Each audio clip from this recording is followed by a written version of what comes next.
बिस्मिल्लाहिर्रहमानिर्रहीम। Dear student, अस्सलाम वालेकुम। आज हम मैथमेटिक्स एफएससी सेकंड का second chapter functions and limit की एक्सरसाइज 2.4 का क्वेश्चन नंबर 5 इस वीडियो के अंदर करेंगे। 2.4 के लिए लेक्चर नंबर 3 होगा। क्वेश्चन नंबर 5 कहता है graph and locate all points of discontinuity of the following piecewise function. आपको पीस वाइज फंक्शन दिए हुए, एक इसका ग्राफ बनाएं और दूसरा आप लोकेट करें इसके पॉइंट ऑफ डिसकंटिन्यूटी।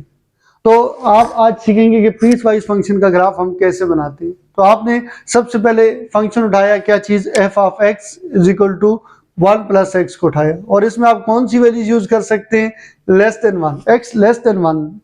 उसने खुद कहा है एक्स लेस देन 1 के लिए, तो 1 से छोटा आपके पास डायरेक्ट पहले 0 आता है। एफ ऑफ एक्स का दूसरा नाम आपके पास y है। अगर आप x की जगह 0 पुट करेंगे तो आपको मिलेगा 1 प्लस 0, यानी x को आप 0 रखेंगे तो आपको मिलेगा y इज इक्वल टू 1। तो एक पॉइंट आपके पास आते हैं 0, x 0 आते हैं और y आपके पास क्या आता है 1। देखें आप x एक्सिस पे 0 तक गए, y पे आप 1 तक गए, ये आपका पॉइंट आता है। फिर आप y को 0 पुट करें, आपको मिलेगा 1 plus x, x is equal to -1, जो कि 1 से छोटी वैल्यू ही आती है। इसका मतलब है ये x इज इक्वल टू -1 भी इसी फंक्शन का पॉइंट है। इसका मतलब दूसरा पॉइंट आपके पास आया कि x -1 है, y 0 है। तो मैंने x को -1 रखा और y को 0 रखा, तो दूसरा पॉइंट इन दोनों को मिला दिया और इसको मैं 1 तक लेके गया हूँ और इसको आगे नेगेटिव में आगे तक बढ़ाएंगे। और 1 के ऊपर देखें मैंने सर्कल को शेड नहीं किया, इसका मतलब है 1 खुद शामिल नहीं है। अगर r इक्वल टू भी 1 होता तो मैं सर्कल को शेड करता, जिस तरह ये ऊपर वाला सर्कल मैंने शेड किया। तो आपने पहले ये ग्राफ ड्रा कर दी। अब 5 माइनस एक्स को ड्रा करेंगे और वैल्यूज कौन सी यूज करेंगे, x greater than or equal to 1, y is equal to 5 minus x को यूज करेंगे। तो आर इक्वल टू 1, तो पहले x की वैल्यू हम 1 रखते हैं, x इज इक्वल टू 1 रखा तो y कितना आता है 4 आता है। तो 1 और 4 एक पॉइंट आ गया, तो ये लाई करते हैं 1 और 4, यानी x पे 1 तक जाएंगे, y पे 4 तक, और r इक्वल टू 1 है तो इसलिए मैंने इसको शेड भी किया हुआ है। फिर आप इसमें y को 0 सेट करें तो y माइनस एक्स और जाके plus x, x is equal to 5 आता है। यानी अगला पॉइंट आपको 5 और y कितना मिलता है 0, तो y पे 0 तक, y x पे 5 तक जाएंगे तो ये पॉइंट आपने इन दोनों को मिला दिया और आगे बढ़ा दिया। तो ये आपने इन दोनों ग्राफ को ड्रा कर दिए, piecewise graph 1 plus x, 5 minus x को लेदा ग्राफ कर दिया और इसके दरमियान में डिसकंटिन्यूटी कहाँ पे आ रही है, x इज इक्वल टू 1 पे आ रही है। आप डिसकंटिन्यूटी या कंटिन्यूटी की तारीफ यूज करते हुए भी प्रूव कर सकते हैं कि x इज इक्वल टू 1 पे डिसकंटिन्यूटी है कि नहीं। आए इसको आप चेक करते हैं जी। कंटिन्यूटी के लिए वही 3 पॉइंट होते हैं। फंक्शन वैल्यू पहली बात क्या है, डिफाइन है। सबसे पहली बात कि f of a is define, ये डिफाइन वैल्यू आनी चाहिए या इज एग्जिस्ट करना चाहिए। आपके पास x इज इक्वल टू आप 1 पे कंटिन्यूटी चेक कर सकते हैं क्योंकि यहाँ इक्वल आता है। f ऑफ 1 इज डिफाइन या f of 1 is exist check करेंगे। तो सबसे पहले आपके पास क्या होगा, f of x is equal to, अब जब 1 की बात करेंगे तो इनमें से फंक्शन कौन सा उठाएंगे जिसमें इक्वल टू 1, देखिए इसमें लेस देन 1 आता है, इक्वल टू नहीं आता, इसमें इक्वल टू 1 आता है। इसका मतलब फंक्शन में कौन सा उठाऊंगा 5 माइनस एक्स, और इसके अंदर x की वैल्यू 1 पुट करूंगा ना कि इसके अंदर, तो आपको मिलेगा f of 1 is equal to 5 minus x की जगह 1 आ जाएगा। तो आपको मिलेगा 5 माइनस 1 कितना आ जाएगा 4 आ जाएगा, जो कि आपके पास क्या है डिफाइन वैल्यू है। लिहाजा फंक्शन वैल्यू क्या करती है, एग्जिस्ट करती है। कंटिन्यूटी की पहली शर्त कि फंक्शन वैल्यू एग्जिस्ट करे। कंटिन्यूटी की दूसरी शर्त क्या है कि लिमिट क्या होनी चाहिए, इस पॉइंट पर एग्जिस्ट करनी चाहिए। Means limit x approaches to 1 f of x क्या होना चाहिए, एग्जिस्ट करनी चाहिए।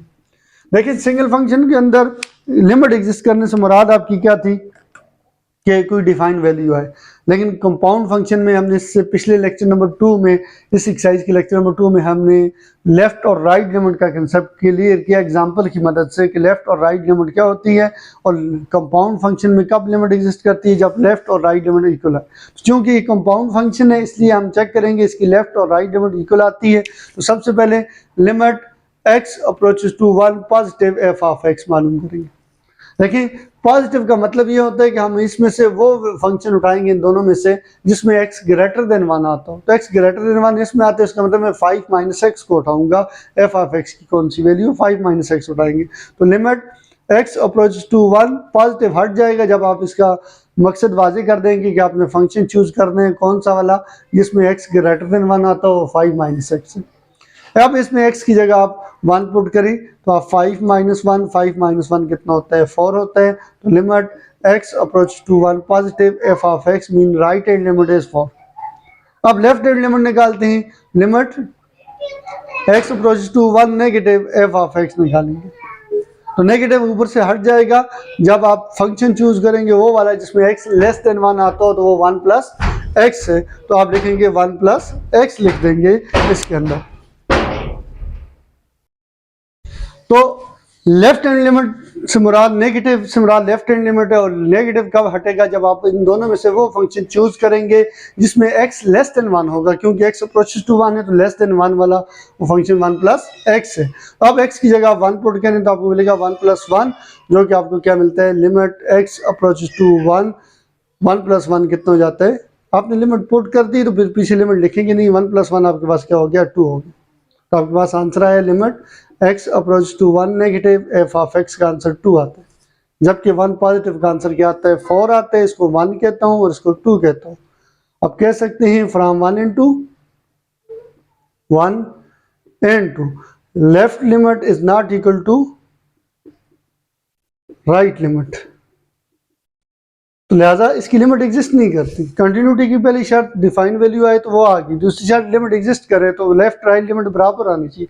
तो तब हम तीसरी लिमिट चेक करते हैं कि अगर बराबर आती कि जो आंसर लिमिट से आता है वही फंक्शन से आता है तो ये तो इसकी लिमिट एग्जिस्ट नहीं करती। सो ये 1 के ऊपर कंटिन्यूस नहीं है बाकी सब पर कंटिन्यूस है। तो आप इसको लिखेंगे आपके पास कि दोनों आपस में इक्वल नहीं है, नॉट इक्वल टू डालेंगे यहाँ पर।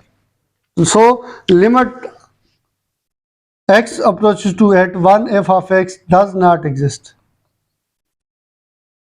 तो कंटिन्यूटी की दूसरी शर्त ही फेल होगी तो तीसरी की तरफ हम जाएंगे नहीं। सो आप कह सकते हो कि f of x is discontinuous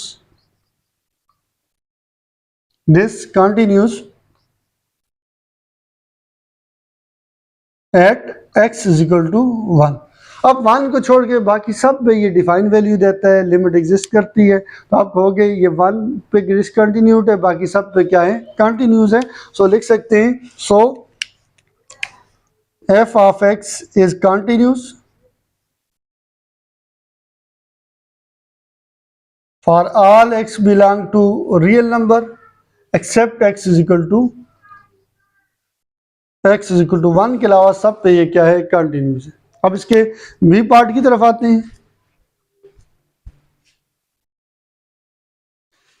B part आपके पास है जी कि 5 का B part f of x is equal to minus x when x is less than 0, f of x is equal to 1 when f x is equal to 0 and less than greater than 0 होगा तो x आपके पास क्या होगा f of x is equal to x होगा। तो आप देखेंगे 0 पर चेक करेंगे डिसकंटिन्यूट है कि नहीं, बाकी सब पे कंटिन्यूस है। तो आप सबसे पहले चेक करेंगे f ऑफ 0 एग्जिस्ट करता है कि नहीं। उससे पहले आपने ग्राफ बना दिया कि आपके पास ये आपके पास मॉड ऑफ x की तरह है तो इसका ग्राफ इस तरह बनेगा। इसके लिए y is equal to minus x का ग्राफ ये बनेगा और y is equal to plus x का ग्राफ ये आपके पास बन जाएगा। ठीक हो गया। तो यहाँ आप f ऑफ 0 पे चेक करते हैं इसकी कंटिन्यूटी या डिसकंटिन्यूटी, तो f ऑफ 0 एग्जिस्ट करना चाहिए कंटिन्यूस के लिए। दूसरी बात कि लिमिट 0 पे एग्जिस्ट करनी चाहिए। और तीसरी बात कंटिन्यूटी के लिए कि जो आंसर लिमिट से आता है वही फंक्शन वैल्यू का आंसर सेम आना चाहिए तो तब ये कंटिन्यूस होगा 0 पर। तो f ऑफ 0 के लिए सबसे पहले इन तीनों में से फंक्शन वो चूज करेंगे जिसमें x इज इक्वल टू 0 हो क्योंकि f ऑफ 0 पे वर्क कर रहे हैं। तो x इज इक्वल टू 0 कौन सा है 1 है, इसका मतलब है f ऑफ 0 आपको क्या देता है 1 देता है। हम आते हैं लिमिट की तरफ तो देखें लेफ्ट लिमिट और राइट लिमिट का आंसर सेम आना चाहिए। तो x is equal to 0 positive f of x वो आपके पास होगा limit x approaches to 0 positive हटेगा तो इसका मतलब है आप वो चूज करोगे इन तीनों में से जिसमें x ग्रेटर देन 0 और नेगेटिव में वो चूज करेंगे जिसमें x लेस देन 0। तो ग्रेटर देन 0 वाला फंक्शन ये है तो आप फंक्शन कौन सा यूज करेंगे x ऊपर से प्लस हट के। अब x की जगह 0 पुट करें तो आंसर आपके पास 0 आ जाए। अब आपके पास limit x approaches to 0 negative यानी लेफ्ट हैंड लिमिट को चेक करेंगे नेगेटिव का मतलब ये यहाँ पर ये है कि आप वो फंक्शन चूज करेंगे जिसमें x लेस देन 0 हो, तो वो आपके पास ये फंक्शन, तो यानी -x हो जाएगा। यहाँ -x की जगह 0, फिर आंसर क्या आता है 0। तो देखें लेफ्ट और राइट लिमिट आपस में क्या आते हैं, इक्वल आते हैं। सो लिमिट क्या करती है, एग्जिस्ट करती है। So limit x approaches to 0 positive का आंसर इक्वल आता है limit x approaches to 0 negative का आंसर के, और दोनों क्या आते हैं 0 आते हैं। सो आपके पास limit x approaches to 0 f of x क्या करती है, एग्जिस्ट करती है। अब कंटिन्यूटी की तीसरी शर्त कि जो आंसर लिमिट का आता है, लिमिट से आता है, वही फंक्शन से है। देखें आपके पास तीसरी कंडीशन कंटिन्यूटी की कि limit x approaches to 0 f of x equal आना चाहिए f ऑफ 0 के। तो अगर आप 1 और 2, इसको अगर मैं 1 कह दूं और इसको लिमिट वाले आंसर को 2 कह दूं, तो दोनों के आंसर सेम तो नहीं है। यहाँ 0 है, उसका आंसर क्या है 1 है। आप कह सकते हो फ्रॉम 1 एंड 2, 1 एंड 2, तो limit x approaches to 0 f of x का आंसर बराबर नहीं आता f ऑफ 0 के, क्योंकि इसका आंसर 1, इसका आंसर 0 आता है। तो कंटिन्यूटी की तीसरी शर्त फेल होगी, तो फिर ये फिर भी क्या होगा, डिसकंटिन्यूस होगा। तो आप लिखेंगे सो f of x is discontinuous, यहाँ पे लिखेंगे सो f of x is discontinuous at x is equal to 0। 0 को छोड़ के सब पे क्या है, कंटिन्यूस है। So f of x is continuous for all x belong to real number except x is equal to 0। 0 के अलावा सब पे ये क्या है, कंटिन्यूस है। जिस तरह आपने 2.4 का क्वेश्चन नंबर 5 के दोनों पार्ट इस वीडियो के अंदर कर लिए, नेक्स्ट वीडियो में हम इसके बाकी क्वेश्चन करेंगे।